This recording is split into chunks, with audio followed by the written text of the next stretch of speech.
All right, join me with this. We are having the root of 50 minus 3 root 2 times 2 root 2 minus 5, all in a bracket, minus 5 root what?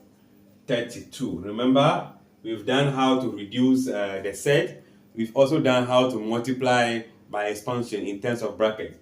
So first thing first, I am going to reduce the 50 with the two factors, perfect square and a non-perfect square. So when 2 divide this, I get 25. And 25 is a perfect square. So I have the root of 25 times 2, still representing 50. In the case of this, as I expand, the rational multiply together and the irrational multiply together. So 3 times 2, that will be 6. Then the root of 2 all square.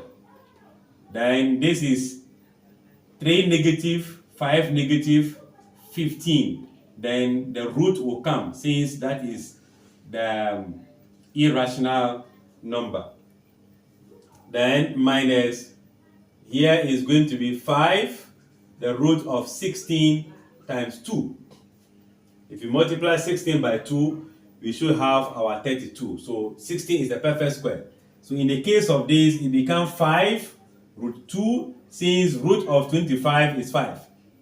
Then this is going to be minus 6 times 2, because the bracket here, the square will cancel this, leaving us with that 15, the root of 2.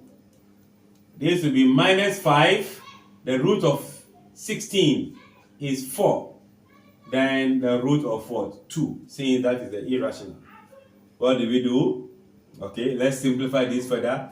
So this becomes 5 root 2, 6, 2, 12, 15, the root of 2. This is going to be minus 20, the root of 2. So the root 2, root 2, root 2, right? So we pick the term outside. We are the rational, meaning 5 here is plus 15 minus 20, all multiplied by the root of 2, then minus 12 will follow. Do you see that? So what do? We can see that this is going to be 20 minus 20. This will be 0. So the answer is going to be minus 12 alone. All right. If it is clear, like, share, comment, and what? Subscribe.